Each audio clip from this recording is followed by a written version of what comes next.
Hello সবাইকে, চলে এলাম ছোট্ট একটা ভাইরাল রেসিপি নিয়ে।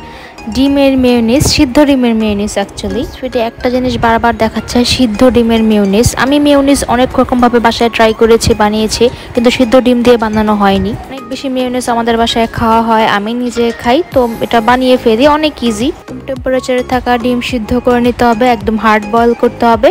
তো আমি এখানে হাঁসের ডিম নিয়েছিলাম। হাঁসের ডিম নেওয়ার কারণে একটা ব্যাপার হয়, সেই জিনিসটা আমি পরে বলছি। আমরা নর্মালি যে মেয়োনিজ খেয়ে থাকি সেটাতে অনেক বেশি অয়েল ইউজ করা হয়, অনেকটা তেল লাগে। তো সেক্ষেত্রে দেখা যায় খাবারটা অনেক অয়েলি, অনেক রিচ ফুড হিসেবে হয় আর কি। তো দেখা যায় সিদ্ধ ডিমের ক্ষেত্রে কিন্তু ব্যাপারটা সেরকম না, একদম সামান্য অল্প তেলই হয়ে যায়। তো তেমন কিছুই না, একটা সিদ্ধ ডিম, আমি 1 কোয়া রসুন নিয়েছি, 2 চামচের মতো ভিনেগার, একটুখানি লবণ আর 1 চামচের মতো চিনি, আর একদম অল্প একটু তেল দিয়ে ব্লেন্ডার করে নিচ্ছিলাম। আর হ্যাঁ, আমি এখানে কালো গোলমরিচের গুঁড়া ইউজ করেছিলাম, মোটামুটি অনেকটা, 1/2 চামচের মতো। আমি একটু বেশি করে অ্যাড করেছি যাতে একটু স্পাইস অফ লেভেলটা বেশি থাকে। আর আমি যেহেতু সিদ্ধ ডিম নিয়েছিলাম, হাঁসের ডিমটা, সেক্ষেত্রে কুসুমটা বড়, কুসুমটা ফার্স্টে দেখা যাচ্ছিলো ভালো মতো ব্লেন্ড হয়নি। এরপরে আমি আরেকটু অয়েল অ্যাড করি, এরপরে দেখা যায় এত সুন্দর একটা টেক্সচার হয়, এত ঘন।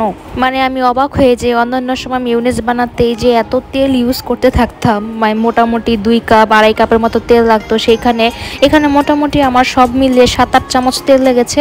এতেই এটা একদম রেডি, আর টেস্টটা একদম পারফেক্ট, আর অনেক বেশি মজা হয়েছিল।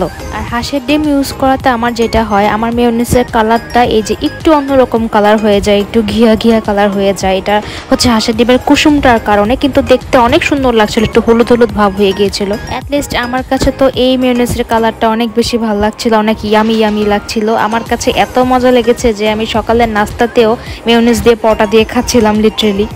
ইভেন আমি সন্ধ্যাবেলা কিছু স্ন্যাক্স আইটেম বানাই, সমুচা আর দেন হচ্ছে উইংস, সেগুলো আমি সস দিয়ে মেয়োনিজ দিয়ে মিক্স করে খাই। তো যাই হোক, আমি তো সিদ্ধ ডিমের মেয়োনিজের রেসিপিটাকে একদম 10 আউট অফ 10 দিব।